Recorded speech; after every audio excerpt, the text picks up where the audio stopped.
The search for truth never ends. Introducing June's Journey, a hidden object mobile game with a captivating story. Connect with friends, explore the roaring 20s, and enjoy thrilling activities and challenges while supporting environmental causes. After 7 years, the adventure continues with our immersive travels feature. Explore distant cultures and engage in exciting experiences. There's always something new to discover. Are you ready? Download June's Journey now on Android or iOS. Meu nome é Cairo Santos e eu sou o kicker e único brasileiro jogando na NFL. Cada chute, cada jarda conquistada, cada passo me levou para mais perto dos meus sonhos. Agora, a cada R$200 em compras com seu Visa cadastrado, você tem a chance de ficar mais perto do sonho de assistir ao Super Bowl 59. E usando o seu cartão de débito, você ainda concorre a prêmios diários de até R$1.000. Não importa o tamanho do seu sonho, dê o primeiro passo. Visa, apoiando seus passos aonde você quiser chegar. Interrompemos esse podcast para perguntar: quem você quer ser? Designer, engenheira, pedagoga, administrador. Quer saber? O Senac EAD é nota máxima no MEC. Tem cursos de diversas áreas, com conteúdo elaborado por especialistas do mercado e professores mestres e doutores. Ainda tem o Senac Carreiras, conectando estudantes a vagas de emprego em todo o país. Saiba mais em ead.senac.br/graduação. Hello, everybody, and welcome back to another episode of Don't Blame Me. Today's hilarious guest is Brittany Furlan, and we talk about how a friend wanted a vibrator, and then that friend then invited the friend's boyfriend to get a vibrator. It's fucking weird. There's like a weird vibrator Walmart situation. And we also talk about a caller who's dating a much older gentleman who's estranged from his daughter, who's about her age, and she's trying to facilitate them having a relationship. Ooh, you're gonna want to keep listening.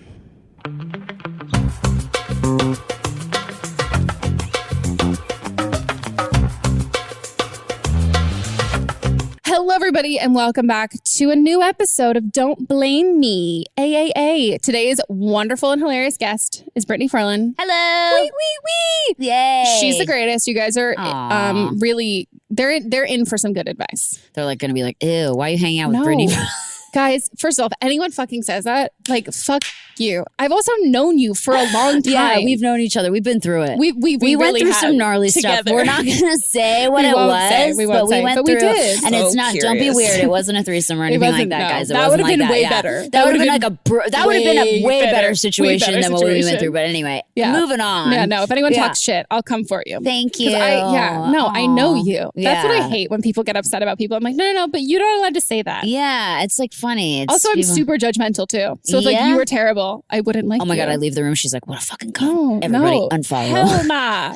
Believe me, You wouldn't be sitting here. Dead. I'm pretty much. Yeah, I'm she's punching myself with the mic, declined yeah. a few people. I Oh do. shit, I really? do. Damn, I Yeah. feel special now. Yeah. Hey, I made the cut, bitch. Hell yes. yeah. I haven't booked an audition in ages, but I Dude, got this. same. I'm good. I feel good. This is all I have. This is all Whatever, I you were have. just an honor list movie, dude. was. Come on, killing it. Oh, it was pretty She's good. killing I'm it, excited dude, about it. guys. Come Whoa. on. Well, You're thank killing it, and you. I'm killing myself. It's Same, great. bro.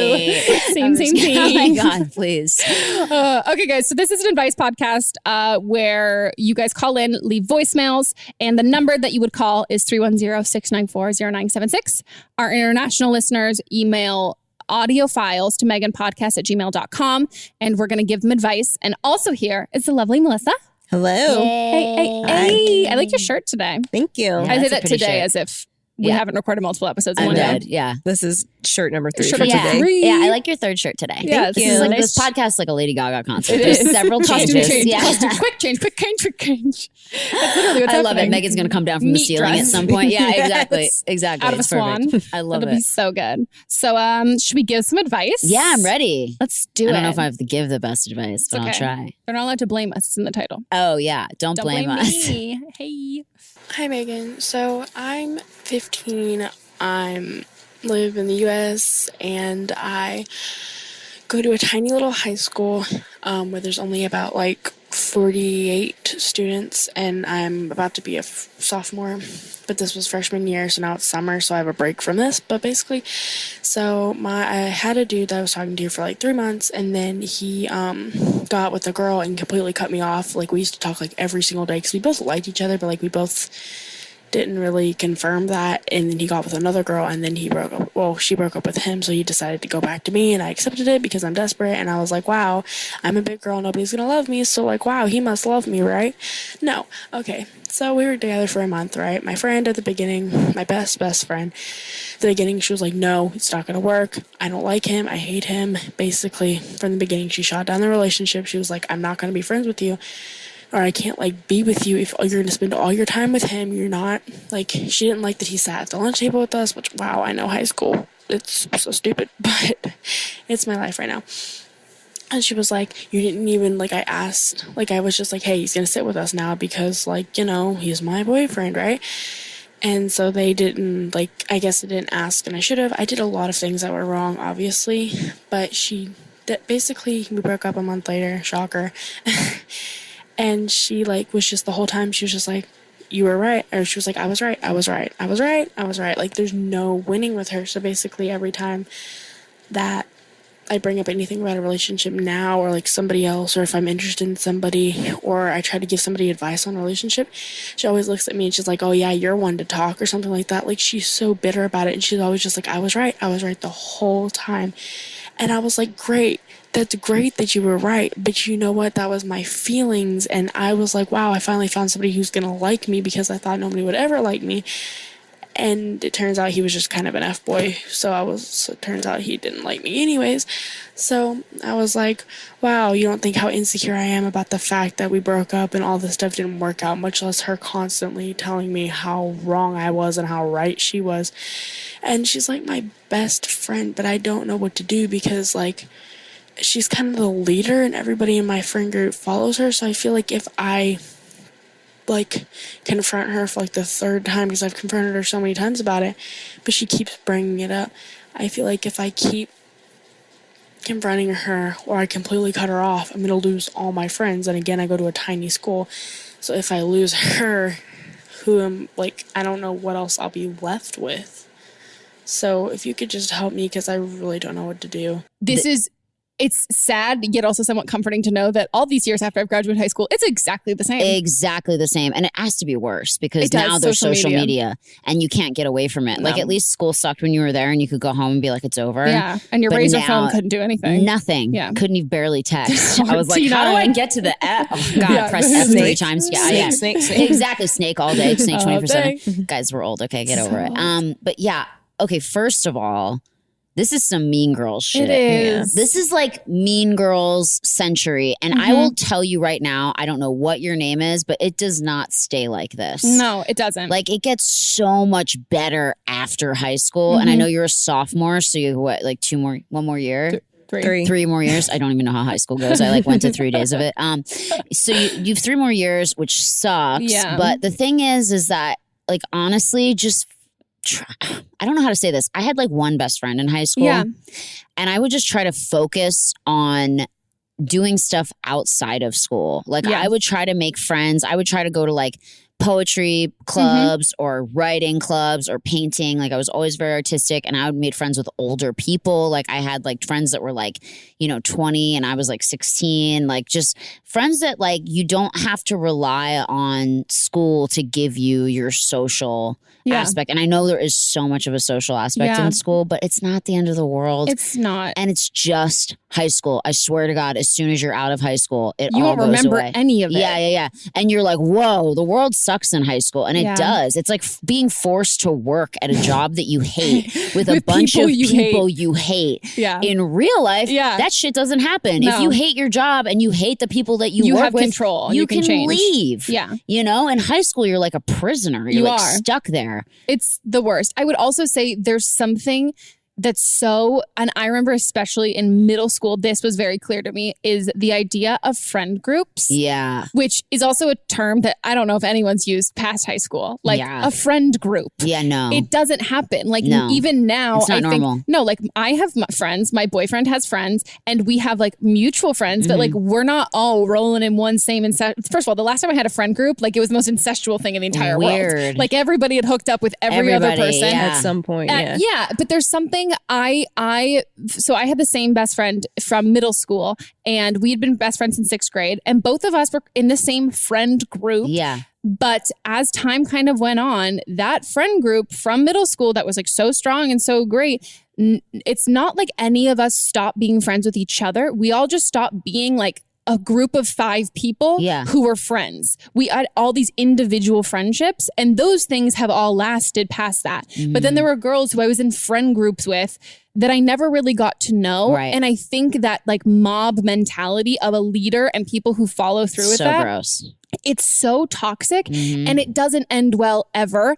And I think what you need to do is like, I understand the fear of that friend and saying and doing those things, but I think what you should do is not only like hang out with those girls that you're friends with one-on-one without that girl there, but hang out with her one-on-one too. I think there's that, like, you can feel that power and feeling like high of being like, I am like the ruler of this friend group and all those people. She has a rude awakening after high school. But until if she doesn't have those people around her who are like listening to everything she's saying, she's just one other normal person. Yeah. She's not going to feel as comfortable talking down to you if she doesn't have an audience of people who are guaranteed to laugh and be on her side. And I think you need to humanize her and she needs to realize that. And the same thing with everything else. And I think also it'll make you feel more in control of your friendships with people, because when you let it rely on like an all or nothing, like either I don't rock the boat with this whole group of people and I'm fine, or I do and I lose all of that. That's kind of, you have far more control than that. Like these people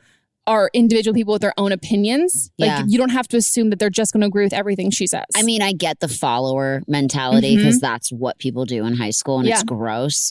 And the thing that sucks right now is that like as a normal adult, if you had this problem with someone, you would be able to go up to them and be like, hey, listen, I just want to tell you every time you say that I'm not a good person to give advice, or you tell me how right you were about my boyfriend not being a good guy, like that hurts me. Yeah. And it really bums me out because not only am I hurt by what he did to me, I'm hurt that you keep throwing it in my face. And you're getting like pleasure from being right. And like you could say that to a person, but I know if you did that to her, then she would be like, oh, so-and-so's being weird. Like, let's not be friends with her anymore, because that's how shitty and catty girls are. But what you need to do is like, honestly, and I know this is going to sound really depressing, and I was really depressed in high school, but I took myself out of it. Like I went to school, I would be like the class clown. I'd like make people laugh like a freaking monkey. I'd be like, and like come home and then cry into a bowl of cereal. Like it was literally my whole high school. But I spent most of my time by myself with my dog, or like making, like I said, like making other friends or making hobbies and stuff like that. Like when I was at school, I was like, fuck it, I'll eat lunch by myself, or I'll go sit in like the sewing room or something like that. Like I get friends like make you feel vital and important and stuff like that, but they're not people that you're going to probably talk to after high school, because they're not great friends. Like they're not people that you're like, I want to stay in touch with this person. Like I talked to 1 or 2 people, maybe from my high school, my best friend, and maybe some randoms, you know, but like, that doesn't, they're not like going to be this big part of your life. And I know it's hard to see the bigger picture now, especially because you're like literally serving a prison sentence. You have 2 more years left of your sentence. I'm sorry. 3 more years. Sorry, just can't do math, or like doesn't know what year. So whatever, like you're in 3rd grade. You're like, dude, she's a sophomore. Okay, yeah, totally. Same thing. But no, I get it. It's like, it's going to suck for a while. Yeah. And then it's going to be freaking awesome. I'll tell you, I got put on antidepressants when I was in high school because I was so depressed and like did a bunch of dumb shit to myself. And then when I graduated and went to college and I left for California right away, I left when I was 17. As soon as I got here, I was like, so happy. Yeah. And I was like, I don't even need to be on these antidepressants. Yeah. It was like crazy. Like, I mean, I'm still on them because I tried to get off and it was it's not fun. Miserable. I got put on a really gnarly one. Anyway, long story. So I got here and I was like, God, if I had just if I had the power to change my environment then, I wouldn't have been put on antidepressants. I wouldn't have been depressed. I wouldn't have been doing all these awful things to myself. Like I would have been fine. But the thing that sucks is like, she's stuck. Yeah. And I hate saying that, and I don't want to make her sad by saying that, but literally just tough it out. Yeah. And take control in where you can. Because I think that's the hardest thing is that there's so many things that are out of your control, and how people perceive you is out of your control and all of those things. But how you let people treat you is in your control. Yeah. And especially at that age, people look for victims and people who feel ashamed and embarrassed, and people who really show their feelings when you hurt them. People are looking to hurt other people. Yeah. And if you show them that hurts you, you are their target. That is Yeah. automatically it. And there's also this very messed up thing of toxic friendships, which is my biggest struggle I had in high school, was being in friend groups and having girls who told me they were my friend being so mean to me. So mean and talking about you behind your back. And then you're just thinking like, but no, awful. you're my friend. Yeah. And in reality, that's just another bully. That's just Yep. somebody who's treating you terribly, but they're masking it under the idea of like, no, but they're your friend, so it's okay that they say those things. And also, you're only a sophomore. I've had the same best friend all through high school, but we, like I said, we had different kind of circles Yep. that we were with. And I remember freshman, sophomore year, as like the circle I was with kind of started breaking apart, and she and I were still friends, but she had her other friends. By the time we got to senior year, the people I hung out with were completely different than people I hung out with freshman year. Wow. Like it's not a sentence forever. And I also think, especially in like a small town in a small place, It's really hard. It's so hard because there are people you've known since childhood who've been friends since childhood. And I'm sure people have grown up in that town, got married there, have kids there. And all of these relationships have been like, oh, my best friend and I've been friends for 25 years. There are also friends I've made out in LA who I consider some of my best friends. And I've known them for not as long of a time. So just don't feel like it's defeat and this is done and it's over. Like you've got these years left of high school, and whatever these girls end up doing, which first of all, they're just not your friends. So you need to. They just sound not And good. like you were saying about you spending more time alone in high Yeah. school, that reminds me so much of me in college, which it took me so far too fucking long to realize I would rather be alone than surrounded by really shitty friends. Exactly. I'd rather have not one fucking friend than have a bunch of bad friends. Yeah. ones that are terrible, Yeah. because as much as I can be on my own and feeling anxious and depressed, I'm going to feel 10,000 times worse if I have like 17 different pressures and people making me feel worse. Exactly. Because it's hard. yeah. It's just like, and another thing I did, and I don't know if this will help you at all, is I started becoming friends with the kids that nobody wanted to be friends with. I became friends with this girl who was literally like 3 feet tall, and she dyed her hair purple, and she wore like those weird UFO pants. She was a weird like EDM raver chick, but she was an artist and she was really good. And I was like, one day I was like, I'm going to go sit next to her and talk to her, because people were mean to her. They were like, oh, she dresses weird, she acts weird, whatever. And she was so cool. Yeah. And I became friends with her, and she was so nice. Like, because those are the people that need friends. Like, and I know it's like really cool to be popular, but it's also cool not to be popular, because that popularity means nothing in a couple years. So like, instead of wanting to be popular, maybe like find a new group. And I know that it's hard when you're in a small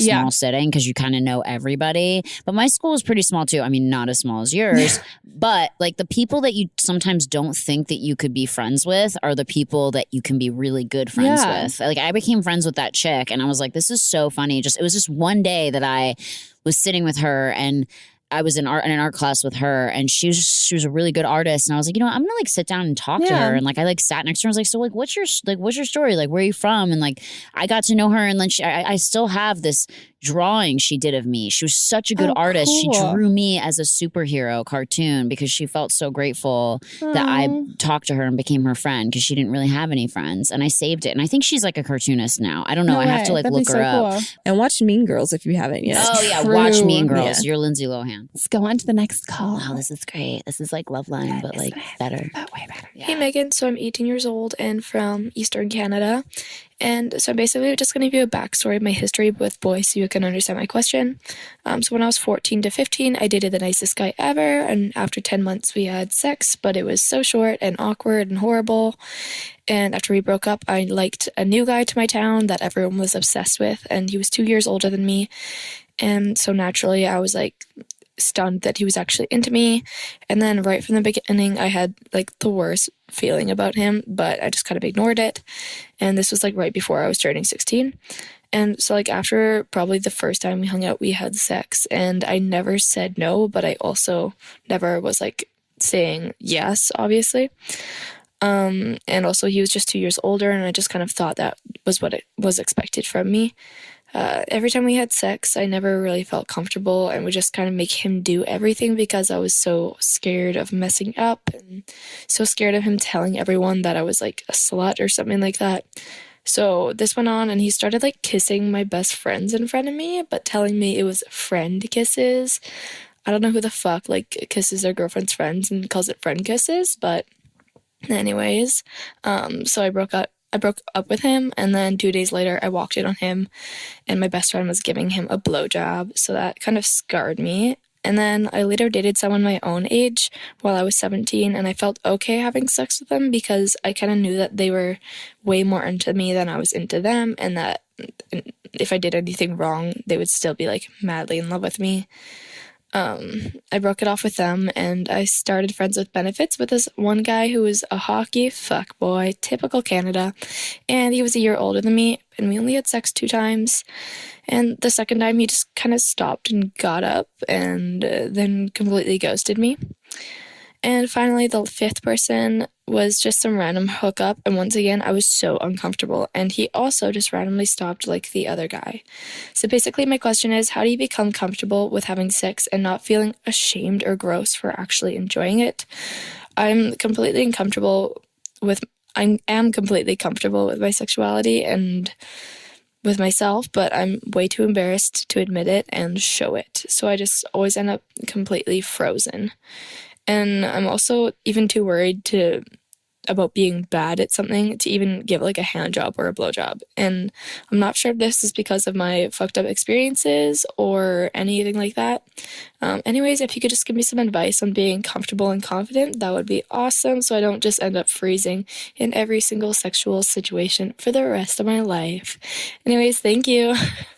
First of all, girl, practice makes perfect. No, I'm just kidding. Find some guy you don't really like that much, suck the shit out of his dick. No, I'm just kidding. Worst advice ever. Are you kidding? Because okay. I don't think that's I'm not saying that that's a good. How old is she? She's 18. Okay. So we can be there we go. Yeah. I'm gonna be like super candid. I am on that train. Are you? I am. Okay. I'm not saying that you have, because like I definitely, like, I lost my virginity when I was 16, and there's something like when you have sex with somebody in both of your first times or whatever, there's a sense of neither of us know what we're doing. Everyone's awkward. Yeah. And then when we broke up, like, I was like, oh shit, like, fuck, I have to figure out, like, we still didn't really figure out how to do this in a, like, I don't know how to feel sexy having sex kind of way. Yeah. And I mean, like, the next guy I hooked up with, like, I was like relatively drunk when we hooked up. Dead. And then from there, I'm like, I didn't really care that much about him. So it was like, that was kind of like more of a fun exploring thing. But every guy that I've really liked, I've still been nervous to sleep with. Mm-hmm. And like,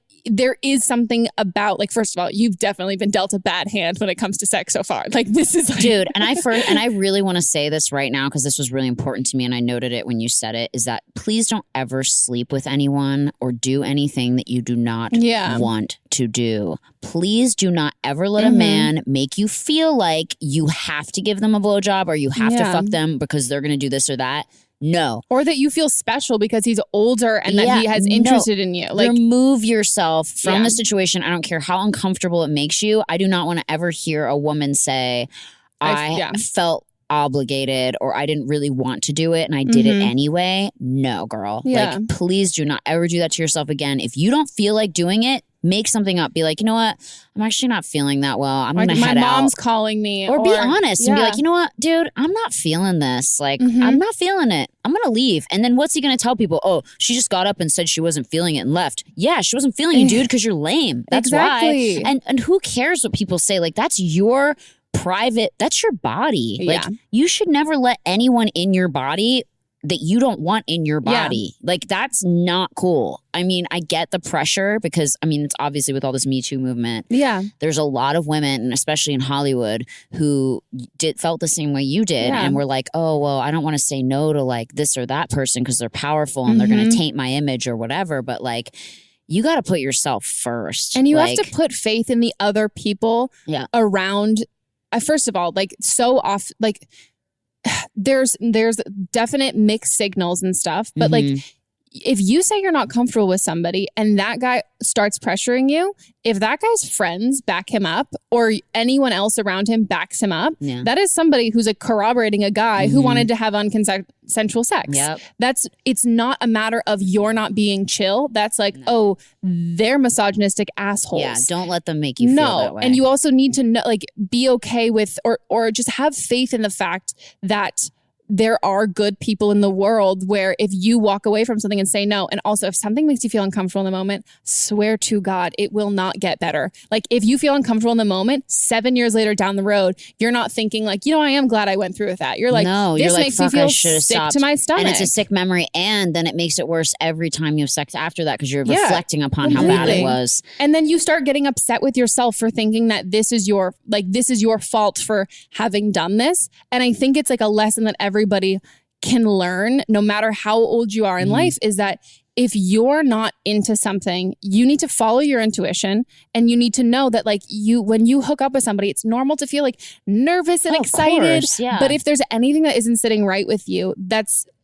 it's not because of there's a difference between the feeling of feeling nervous and insecure about like your body maybe and like I don't know if I feel super sexy right now than being like this doesn't feel like something I really am sure I want to do. Exactly. If you have any doubt about wanting to do something, do not do it. Yeah. Especially in a sexual situation because you will never feel better about that. You'll feel awful.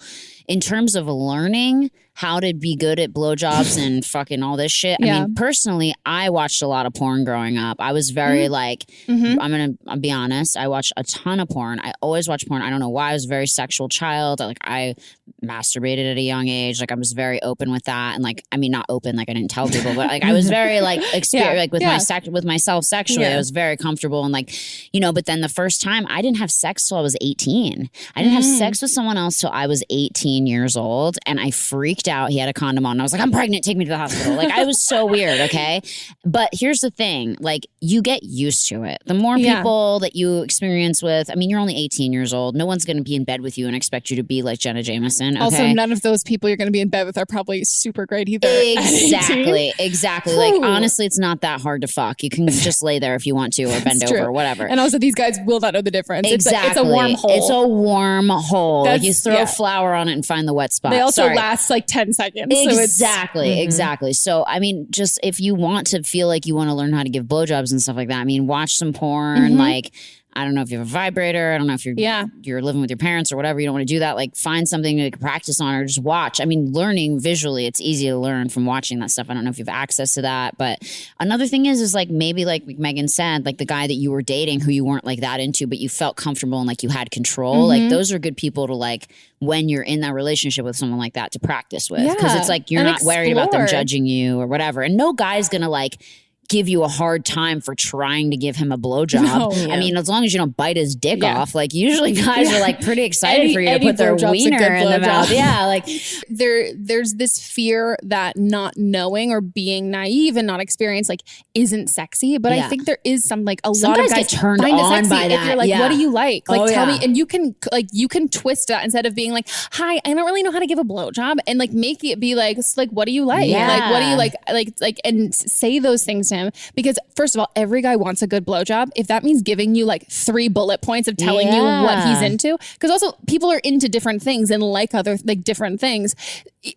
Would rather have a great blowjob at the end of it, and he doesn't expect you to know at the very beginning. It's like the same time like guys going down on girls. If they never communicate, holy shit, if they had never learned how to do that, it's like it's not. You have to figure that out person to person. Also, like you don't give the same blowjob twice. Like you don't have the same, even to the same person. Like everything is constantly changing and evolving. In this call too, she also said that there are 2 guys that just walked out in the middle of having sex with her. So how should she deal with that?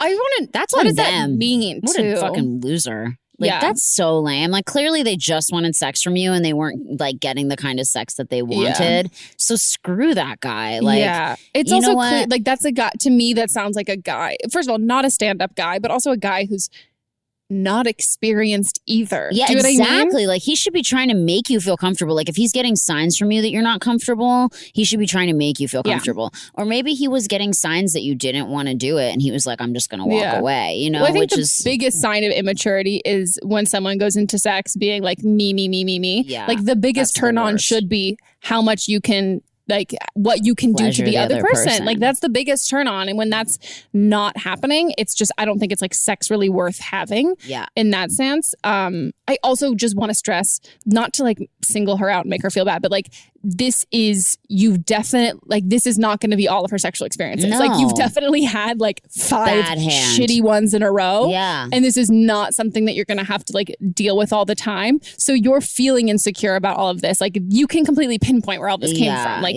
you've had multiple some weird guys. Yeah, some weird fucking ones. And I think, I always say like everybody has like the shit that's going to be thrown at them in their lives. And everybody has like, I don't know, like say like 7 to 10 things. Maybe you get 10 things all at once. Then the rest of your life, you're fucking coasting. Yeah. Some people get like one thrown at them every couple months, every couple years. And then some people, it all happens later. So like the more shit that you have to deal with, especially relationship wise, you're so much closer to getting the good people versus everyone who's dated someone really great and amazing. Shit's going to hit the fan at some point, but you get to have the shitty stuff out of the way and sift through all the terrible people. And express yourself.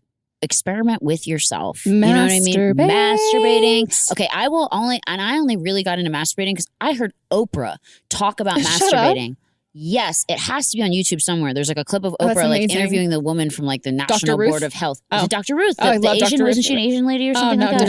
No. Maybe not. It was somebody. It was like this, like, it was some like from the National Board of Health and how healthy it is and good for the vagina and cleans it out and makes it healthy. And I know some people's religious backgrounds don't, say that it's right, but I grew up Catholic and I still did that. And I felt guilty the first couple times. And then I was like, you know what? No, dude. I feel great. It's healthy. Yeah. I've talked to my gynecologist. Like, it's good for you. You need to do it.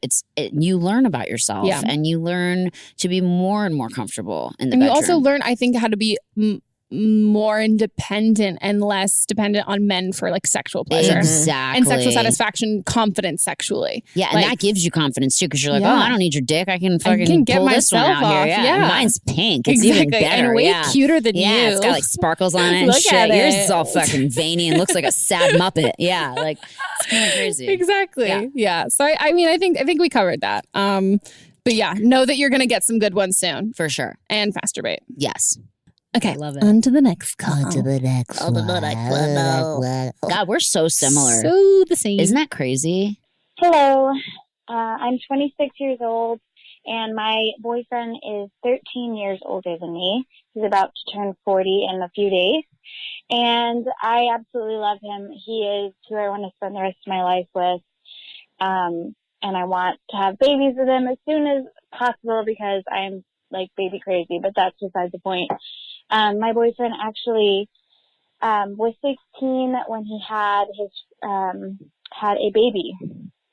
The girl that he was with in high school got pregnant, and she kept the baby to full term and has didn't give it up for adoption. So she still has this daughter, and my boyfriend has not been a part of her life.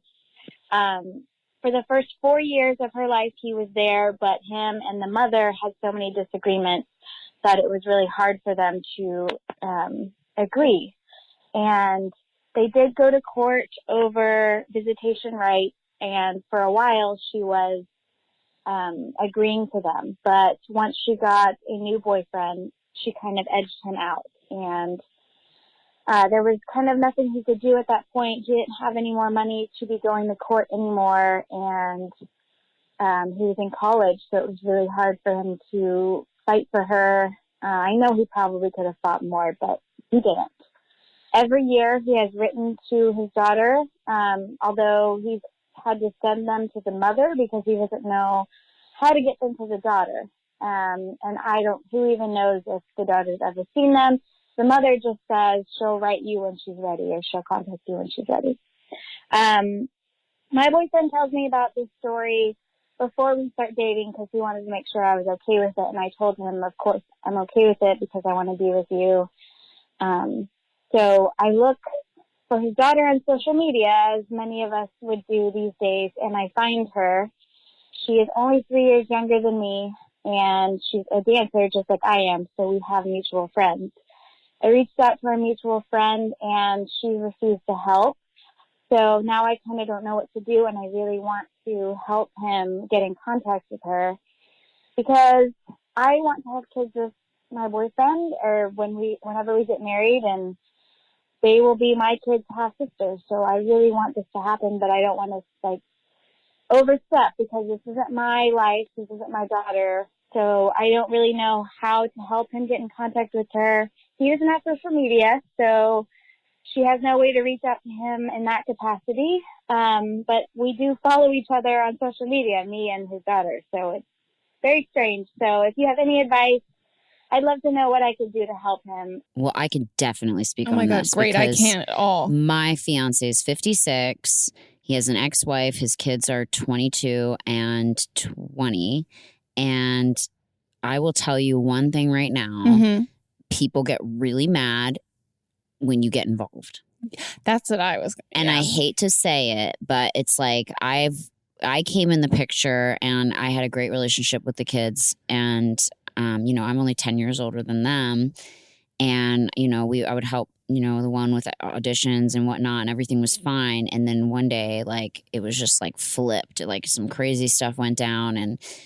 And so now, like, I tried to like reach out to them and reach out, to tell them to, they've had a lot of back and forth. There's been a lot of drama between them and my fiance on social media, unfortunately. But I try to always like mend the bridge, and all I've gotten back from that was hate, and from both kids, and people just being like, you need to just stay out of it. And I know this is so hard because you hate seeing your partner in pain and sad, and I hate that too. It's like very hard to sit there and watch someone you love be hurt by his children, but it's not your problem. I don't know how to say that it's not nicely. her battle. It's not your It's battle. not. And it's only going to cause more problems in the long run if you involve yourself and put yourself in the middle, because then it's like you're going to be the one to blame. Exactly.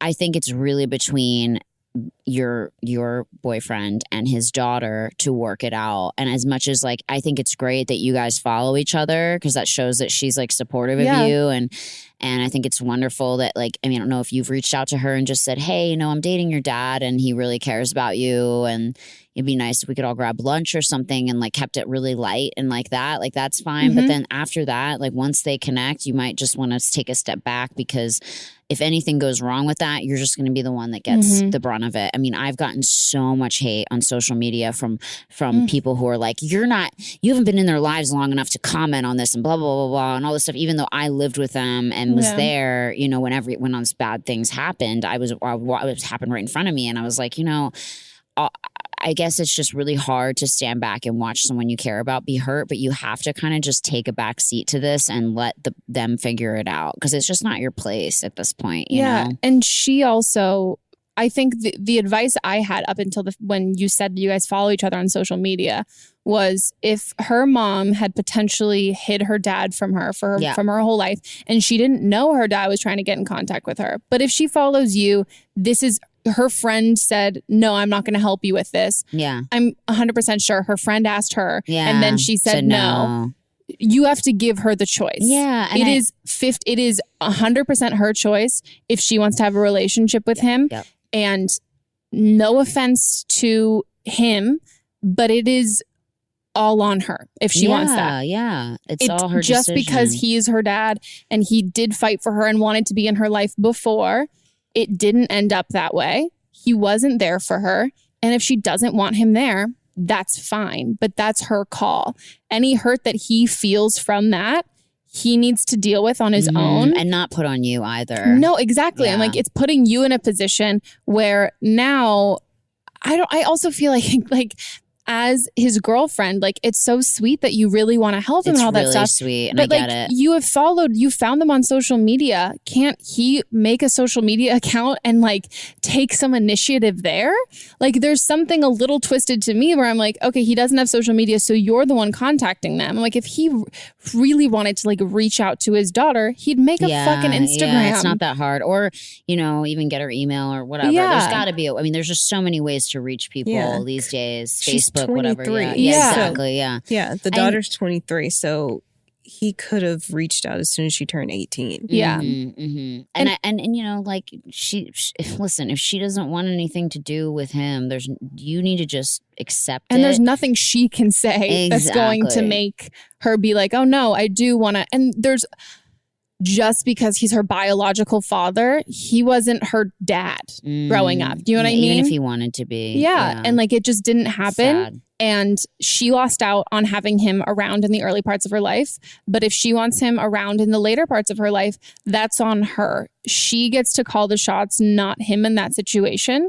And I think it's also important for you to know that hit her and her being, if she chooses not to really acknowledge him as a part of her family, it's not reflected on you. And she doesn't owe it to you for when you have kids and kids who have half siblings. I have a half brother. My half brother and I, like, we only started having like more of like a relationship and like talking and like being friends on. Him and his wife share Facebook, which I think is the cutest thing in the entire world. Cute. It's like their name slash like this slash this. And we do everything together. Yeah, literally. And I only really started having like more of a relationship with them in the last couple of years.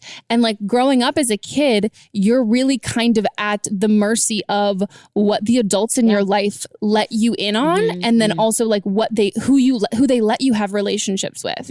And so I think if she was fresh 18, this daughter was fresh 18 and all that stuff, she's had a couple of years on her own. And if she makes this decision, knowing all of the facts, knowing that he tried to be a part of her life, he needs to be okay with that. Even if it's not a malicious feeling, it's more just, I don't know you. Like, I don't know this guy. Yeah. Like, sure, you were my biological father, but like, you haven't been in I don't know this person. So I think as if he can do, like, just reach out to her one final time and know that that's out there, then the door is open too, of being like, and open. I understand if this is not something that you want now or ever, but like there's no expiration date on this. If you ever want to have a relationship, and what capacity and how you want that to be, it's on, I will do whatever you're comfortable with or nothing at all.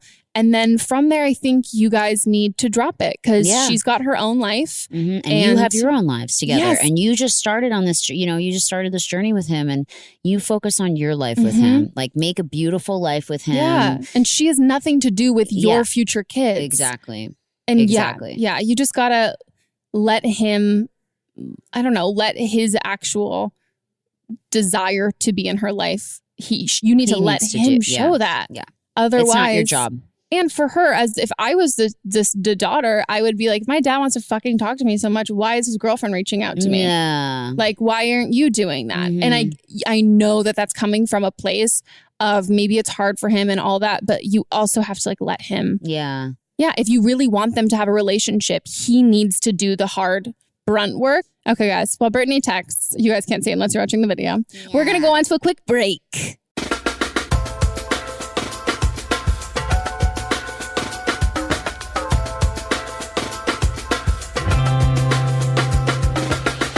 This episode of Don't Blame Me is brought to you by me jacking off my own dick, reading reviews that you guys have left on the Apple Podcast app, because it just makes me feel really good. So this is what I need to do. Sometimes it's all about self-love, and sometimes you just need to read aloud nice things people say to you and put them out for other people to hear, and then tell other people to listen to those nice things that other people said, and that it's not enough and that you need more people to say more nice things. I'm desperate and needy and want validation all the time.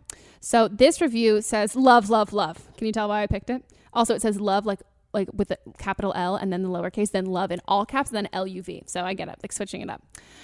Watched an episode on YouTube for the first time and absolutely fell in love. Was skeptical to watch when I would get the notification on YouTube because I thought I'd never be into podcasts, but it made me laugh, think, and realize things about myself and life that I never did before. It's made me feel so not alone in the world because I can relate to some of the problems and it makes me feel normal. I love how you are unapologetically yourself and so real and honest about everything. I've watched your beauty, cooking, lifestyle videos for a while and I'm glad I found these gems.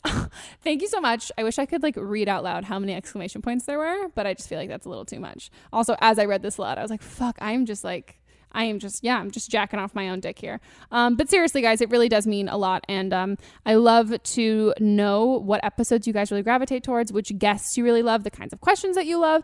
And if there's a guest that you particularly loved them on, you can like let us know in the review that you're like, hey, I loved the episode with Lucas have Lucas back. So please let us know that kind of stuff, because it always makes me excited when you guys like people that I like too. And I'm like, cool, great. Everyone loves Taylor. Taylor's great, sick, awesome, love it. So please leave us a 5-star review on the Apple Podcast app, because I'm desperate for attention and love. Think of it as your good deed for the day. And back to the episode.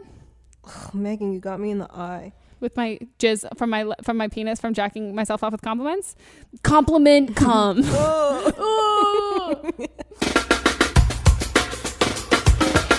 Hey. Okay, guys. We are back from our break, and we're going to hop in to the rest of the calls. Yay, calls. Hey, Megan. So I'm a 20-year-old sophomore in college, and I just got into my first relationship. Not ever, but since I've been in school. We've been dating very short, like 2 months. And I have a question for you. So my best friend, I love her. She's graduating this year. I'm so proud of her. Live your best life. But her and her boyfriend has this weird thing where he doesn't like to have sex while she's on her period. Well, that's fine. Whatever. Kind of an asshole thing to do. But live your best life. So she was texting me. She goes, I want to buy a vibrator to satisfy those needs while I'm on my period. I said, girl, get it. I'm home for Easter. So I was like, girl, I'll go with you when I get back to school. Anyways, she calls me Sunday night and goes, hey, what kind of vibrator do you have? And I said, why? And she goes, oh, because I'm at Walmart right now. Why Walmart? I do not know. But she's at Walmart with not only her boyfriend, but my boyfriend. She brought my boyfriend along to help her buy a vibrator. I don't know if it's weird to you, but it's weird to me. It weirds me out that she went with my boyfriend, and my boyfriend got me my vibrator because I wanted to know what kind you had. Like, just take a fucking picture of the box. Like, I don't know if this would weird you out if your boyfriend went with Ashlyn, your friend, to go buy her a vibrator, but it weirded me out. And I'm like, girl, I love you to death. I really, really do. But, like, you gotta think things through more. So I'm still, like, mildly annoyed. It's the next day. I slept on it. I'm not as mad. But I was wondering if you could tell me if I'm crazy. You say yes. I haven't told him crazy before.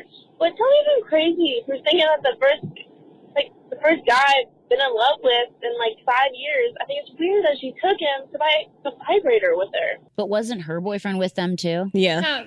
So it's not as bad. I mean, it's weird, but at least like it wasn't just the No, girlfriend. that's weird. Also, she and the threw in boyfriend. there being like, how would I feel if my friend Aislinn went with like Mott's to buy a vibrator? Okay, first of all, dead that Walmart sells vibrators. Yeah, Like, I had dead no at that. idea. Like, They're massagers. they're discount yeah, vibrators. yeah. Oh Sex my and the City, I remember that gosh, episode. I'm dead. It's shaped like the fucking smiley face. So Weird.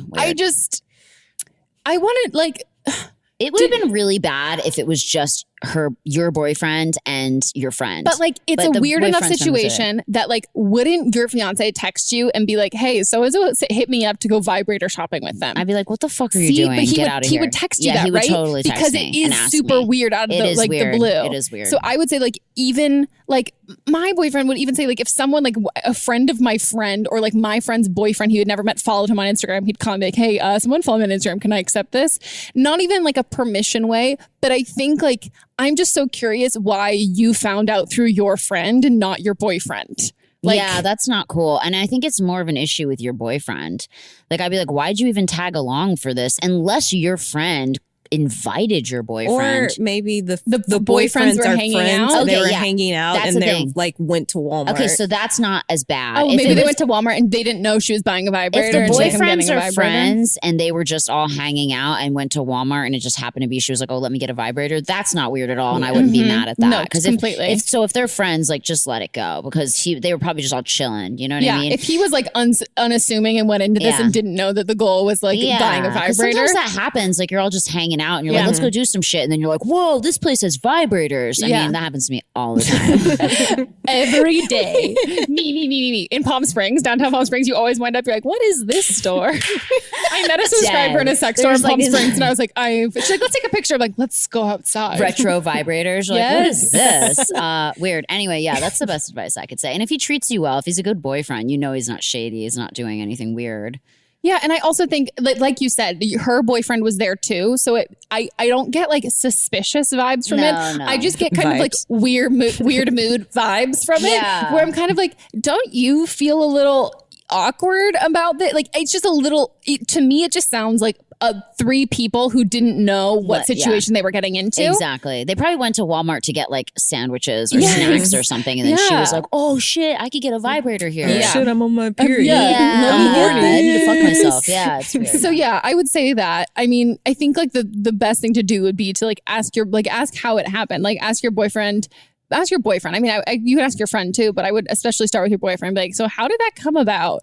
Because I think it's a little odd. And then also, I don't know if they're close because like there are some like my boyfriend and I, like I've got guy friends who are in relationships and like we're like not like we're like friends like all like as like a circle like, oh, this is like people we double date with. Yeah. And so like at what level are they friends in a way that it wouldn't be as weird? Because it would definitely be super fucking weird if like Mats and Aislinn went to go get a vibrator. I can't. The fact that she said that is so, that's just like, why would you do that? Like, why would you bring that up to me? Yeah, it's so like, I mean, but like I'm saying, I bet the guys are boys and like they're homies and like they were probably just chilling. They're playing video games and they went to go get snacks. She tagged along. Yeah. And then she's like, oh my God, let me get a vibrator. Yeah. Here. So not that weird. Yeah. Also, maybe she just wanted to like she did that on purpose in front of her boyfriend because she knows that your boyfriend got you your vibrator. So she's like, oh, he's a chill, cool guy. Step your game up, bro. Yeah. And so now he can be held accountable in front of like a guy who like did this already. Maybe that was it. Like maybe your boyfriend was there to be proven as a cool dude example. Yes. Should we go on to the next call? Yeah. So I'm 25 and just for a bit of context.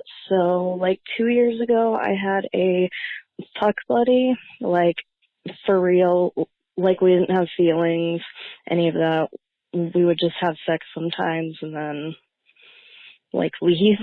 Anyways, so that ended because he got back with his ex, which was fine. I was just like, okay, cool. And then we didn't really talk very much after that until recently. But so in the meantime, he had a kid with his ex whom he got back with, but then they are no longer together. And he reached out to me a couple of days ago, pretty much saying that his ex, the mother of his child, won't let him see his kid, and you know, it's probably for the best, like she's better off without him and everyone's better off without him and he should just kill himself and stuff like that. So of course I was like, no, of course not, like you shouldn't do that. Here's, you know, suicide hotline, here's the text line, here's numbers of therapists, here's the number of my therapist, like please get help, please. And he's refusing to do it, but he reached out again yesterday, doing the same thing, like, hey, I'm gonna end it, all these things, and making me feel like responsible for if he does or doesn't. And I just want to ask you if there's anything else I can do. Like, I don't want to block him, obviously, but I don't like the position he's putting me in. So any advice is appreciated. Thanks. Honey, it's a tough situation. You can take a horse to water, but you cannot make him drink, okay? And you are not responsible for anyone taking their own life, okay? No. You're not sitting there telling him to do it. You're not giving him a gun. You're not doing anything. You're being there for him. You gave him resources. You're being a friend. And first of all, I know it takes a lot of a toll on you as a person, too, to, I mean, if you're in therapy, like you said, I gave him my therapist number. Like, you must be having, you know, stuff going on for yourself, and it's not healthy to have someone bringing you down.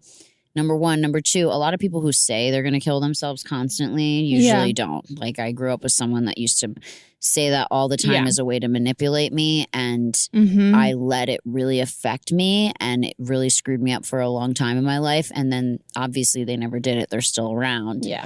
So what you can do is offer your help and say that you care and you want to help them get better, but literally do not let them make you feel responsible for them, because everyone is only responsible for themselves. Yeah. And I think I get your fear, because no matter how much you feel, no matter how technically you're not responsible at all, there is a feeling of guilt, and also a feeling of, if someone's coming to you and confiding in you, you worry. And especially if he's just your fuck buddy, where you don't have like, you don't know, or a ton of like knowing of the rest of his life. Right. Then there's that fear. Am I the only person who knows this? And I think not that you need to block him, but I think that you need to preserve your own mental health, because this will take a toll on you. And if you're really afraid that he's going to follow through with any of these threats, you can alert. They can. Is it 911? Is it you call 911? Yeah, and say, this person is been saying they're threatening suicide and they're in danger of themselves, and you can put that out there, and then you don't have to continue to talk to him. And I'm not saying go as far as block him, but you don't get sucked into this. No. I mean, you're not a therapist. No, and you can't. There is literally nothing you can say or do. The only thing that is going to happen is that you are going to get more and more and more invested in this. If he knows that you've brought all these resources, exactly like you said, like you can bring him to that. And if he chooses not to do that, that's on you him. Can't force him to do that. And so you've suggested professional help. If you can tell him this, if you're not willing to get professional help, I am not willing to listen to you and to talk to you through this unless you take the necessary steps with a therapist or anyone like that. Like, until you've done that, I can't be your friend support system, because what I can provide you is far less important and helpful than what medical professionals can. Exactly. And if he really wants to have you to be able to talk to about this, then he's going to have to go out and do those other things. Yeah, he needs to help himself. Yeah, if you're really afraid, and I think you should, call 911 and report that. And also, especially, I also knew somebody who in high school was very much, everything was a threat of that. And even a guy I dated when I got old, like when I was in my 20s, like everything that if I did anything wrong, it was just like, oh, this is a reflection. Even if I did anything, if I got upset about anything, it was, oh, you hate me, I should just kill myself. Like, why am I even here? And then that becomes like you can no longer feel things or think things, because everything turns into, I have done this to you and this is how you feel. And like you said, both of those people are still around. Here, yeah. And so I think also calling 911 on him, either it's going to completely help him, or it's going to be the reality check of like, yeah, no, this is not actually what's happening in my life. Like, this isn't, I don't actually feel this. This was an empty threat. But I think for your conscience, I think you need to do that step. Otherwise, I think you're always going to wonder, should you have done that? And I think if he threatens it again, for sure. If he gets on the phone with you and says, or messages you and says, I'm going to end it, whatever, you need to take a picture of that, and you need to call the authorities and say, hey, listen, I have this friend. And, and then after that, it's like, what is he going to do? You tried and you helped, and you tried to help. You did everything you could. And, I'll tell you something. If someone really wants to kill themselves, they're going to do it. Yeah. No matter what you do, no matter what you say, once people have made that decision in their minds, it's something that they usually do. Yeah. And I've known a few people, unfortunately, who have done that. And the one thing that I will say that almost all of them had in common was that, like, I didn't see it coming.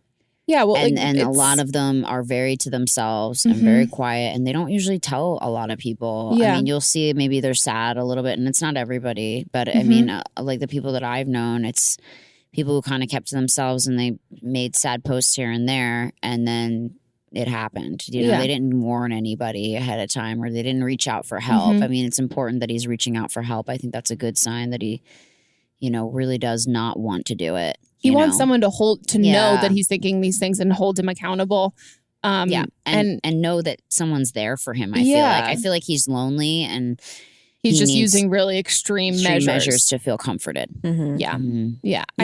I'm with you guys on that. Yeah. So if you call 911, they'll do an evaluation, and they won't discharge them until they feel like that they're either stable or they've put them on medication, so that they're no longer a threat to themselves or anyone else. Yeah. And I would also say, I know we did an episode before where we talked about suicide, and I gave the same advice of being like, you should call 911. And somebody else said, you should warn that person if they do that again, that you're going to call. Of course. I'm not a huge fan of the idea of warning that person, because in the small chance that they are, or whatever, in the chance, small or big, that they are being serious, telling someone, hey, you told me you're going to kill yourself, I'm going to call 911 on you.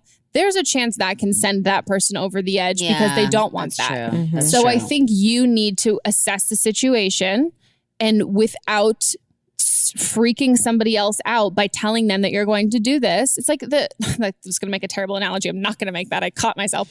But like, you can't,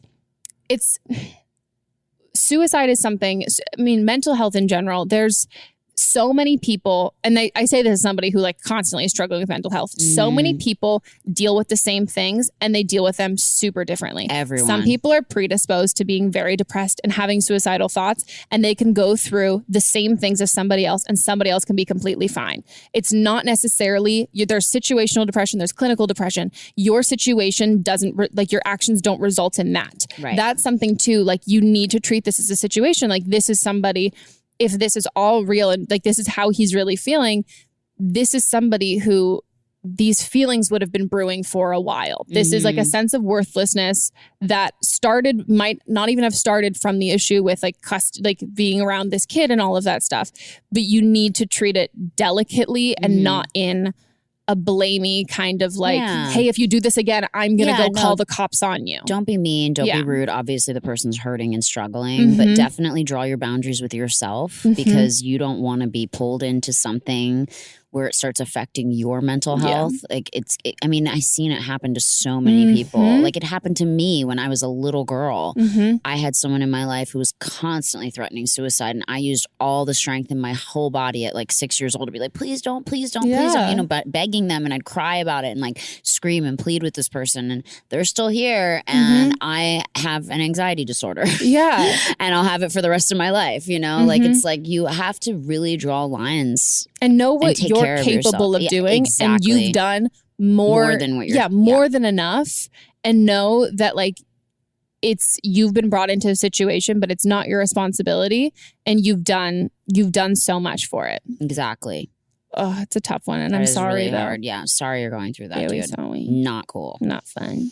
Okay, guys, we are on to Producer's Corner. Ooh, and what's that? Oh my God, so good that you asked. I was just going to tell you. So this is when Melissa will, we've got either a callback, so somebody who has previously called it in and they're updating us on like follow up of what had happened. I love follow up. Or we've got somebody who listened to the advice I gave in a previous episode and was like, yeah, no, that's not that great. They're like, thanks for ruining my life, and Megan. so I just wanted to call. Or they're giving their own input, which is great, especially in situations where I'm like, yeah, I don't know what's happening. So then we also can find other people who have apparently been through very similar, very specific situations. So that. What do we got today? We've got someone calling in that has had experience. So this is from episode 33 with Kingsley when the girl said that her boyfriend's dick ripped. Oh my God. Whoa, wait, dude. shut up. I wonder if this is the same girl who slid into my DMs. And I'm not going to say, I won't say it specifically. I'll ask her.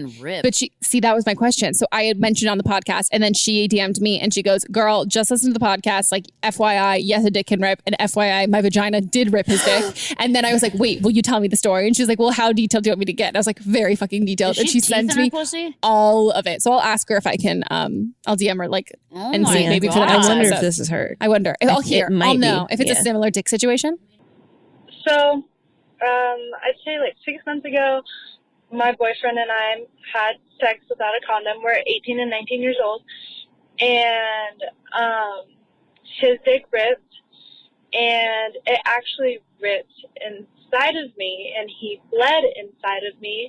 And it was the scariest thing that you could ever think of, especially like we're like so young, and we're like, oh, fuck, we're fucked, and this isn't gonna work, and blah, blah, blah. So, what's it called? All right, so we just didn't have sex for about 3 months, and it kind of sucked, but then at the same time, like, we both learned how to pleasure each other in different ways, and we didn't wait 6 months. We couldn't wait 6 months because we're both horny teenagers. But we used a condom, and everything worked out, like, perfectly fine. Nothing, like, there was nothing wrong with it after. We were just very, very careful, and we used a condom, and everything worked out perfectly fine. So I'm just letting the girl know when she talks to her boyfriend, or I mean her husband, and just, like, they have to communicate, because that's what me and my boyfriend did, and, like, everything's fine now, and we're all good, and we can have sex without a condom. And I'm on birth control. I want to just let you know that right now, because I didn't say that before. But, yeah, we use protection, and sometimes we won't, but when we don't, nothing's, like, everything's been fine now. It's just it was still very touchy, and, like, what do you call it? Tender? Sore? Delicate. Like, Delicate. I was very delicate with it when we first did it after it ripped, but everything's good now. So, yeah, I just want to let her know. Okay, thank you. Holy shit. Oh my God. And now I'm Googling ripped dicks. Yes. Right also, now I know this is a different girl than the one who slid into my DMs. So now we officially have 3 people who have ripped dicks. Oh my God. I didn't know it could rip. Well, I'm also, now I feel better because my reaction in that episode was very much like, no way, this isn't a thing. So like even I accidentally kind of assisted in the feeling of she's looking up ripped dick, like feeling very like, I don't know. I don't think I came across as judgy, but I think I was like really shocked. But now I'm like, shit, this is a thing. It's just a fucking thing. I don't see any pictures of it. Oh, all I see are butts. Okay. But I think you rip like it's like usually uncut dicks. Yeah. And it's like the frenulum, the same thing that you have under your tongue that connects the penis to the foreskin, and that rips. Oh my God. That was also the girl who DM'd me. She was like, what you guys didn't talk about, or what the girl failed to mention, is just how much blood it is. She said it's an insane amount of blood. So you need to get circumcised if you can. Not as much. I mean, it's just, it's also like I'm just, whatever. I'm not ratting out this girl's Instagram name. What she had said, that the reason why is like they also had sex, I'm assuming without a condom, and like she just wasn't wet enough. And that's what that is. If you're too dry. And I'm like, so this is a lesson for men. Foreplay. Like, foreplay. And come if on, not, get her into this. Get some, what is it? Lube. Yes. Get some like lube. you need to prep the situation before you just stick your dick in it, because you might rip it. You don't want to stick a hot dog in a sandcastle. No. That's nasty, right? Gosh. I also told my boyfriend about this, and he was like, what this? Like, he didn't even know dicks could rip. My fiance broke his dick. How do you break He was a dick? fucking some porn star back in the day.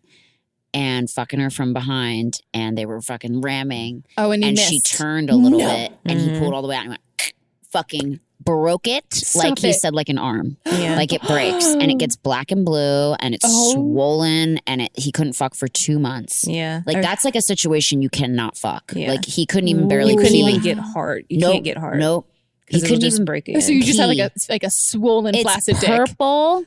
And like a little bent eggplant. and broken, and it has to heal. No. And I'm like, way. do they put a cast on it? Like I was asking all these Did questions. you go to the like, doctor? I'm like, yeah, of course you went to the doctor, but they can't do anything. You have to let it heal. It's like if you hurt your ribs or something like that, you can't do anything. Yeah. You just gotta let it heal. Don't use it. Yeah, don't use it. Let it heal. He said it was the worst 2 months. How of his do you life. pee? Carefully. He said it hurt like a bitch. That sucks. Yeah, I learned about it from Grey's Anatomy. Isn't that crazy that you can break your penis? I'm like, there's not even a real bone in there. It's just like a cartilage, muscle. right? Yeah. Muscle, cartilage? Yeah. Muscle. Tendon. I don't know what the fuck it is. Anyway, it feels great. Penis. Yeah, I'm into it. Yeah, I'm I familiar. Like it, I just it is. don't know what it is. Yeah, No, exactly. I see it a lot. I just like, I don't know what you do. Yeah. Good job. Yeah, you look Gold great. Star. You're nice. I like you. Give it a little pat on the head. Up school. Okay, this is weird. All right, I don't know what we're doing. I don't know either. Oh my God. Oh my gosh. Well, thank you so much for being on this episode. Dude, thanks for having me. I feel like I just got like a therapy session for free. I feel like I did too. Like, whoa. I feel so zen and great and so good. You're so helpful too. You're so helpful. And it's actually really nice to like meet other girls. You're both lovely. And you didn't speak much, but you're lovely. But like, it's nice to just have nice people. Thanks for having me. Oh my God. I love you. Where can people check you out on the internet? Just at Brittany Furlan on all things. And I'm trying to do a blog. So if you guys are on Tumblr, I'm going to follow you. I have a Tumblr now. I mean, I've had it for a while. I just got reactivated on there, and I started talking about like real life things that I'm going through. I mean, probably not the best. It'll probably all come back to haunt me, but I don't really care. I don't really that. care at this point. Like, I'm just like, okay, yeah. They're like, ooh, she's... It's I don't even know what it's called. It's very new. I don't know what my Tumblr is. It's it called your name? Happy Sad Girl. The name of the blog Tumblr? is so it's just BrittanyFurlan.tumblr. There's a link to it on my Instagram page. Okay, yeah, great. So there's Put it a in the link. description. Yeah, BrittanyFurlan.tumblr.com. Amazing. / I love it. Yeah. Well, great. Thanks, guys. Oh my God, thanks so much for being here. And thanks for having me. You're welcome. If you guys want to check out Melissa and I, we'll have all of our social handles in the show description and YouTube as well. And if you want to subscribe to this podcast and you are watching the YouTube video, you can go to don'tblameme.show, but we're also on iTunes. You can check it out there, podcast app.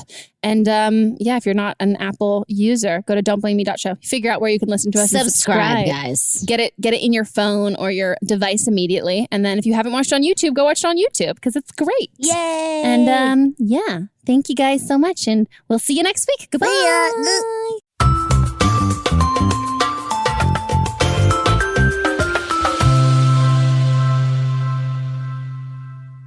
Don't Blame Me is a production by me, produced, directed, and edited by Melissa DeMons. Post-production sound by Chris Henry, production assistant Julie Carley, and music by Giacomo Picasso and Ryan Hunter.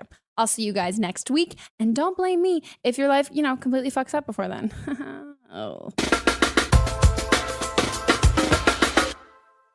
Olha o contra-ataque aí, vem que vem o time avançando rápido pela meio de campo. Bola dominada no pé do camisa 10. Ele vai pra cima, passou pelo primeiro, passou pelo segundo. Invadiu a grande área, vai chutar. Bateu, é gol! Que golaço, minha gente! A experiência de futebol mais autêntica já criada para os games. Junte-se no 5x5 Rush, a nova maneira de jogar com os amigos e leve seu clube para a vitória. EA Sports FC 25. Dê tudo pelo clube. Já disponível. Listening to a podcast should be time well spent, and I promise it will be if you'll give this podcast a try. It's called Something You Should Know. I'm the host, Mike Carruthers, and in every episode, I talk with leading experts on topics I know you will find fascinating.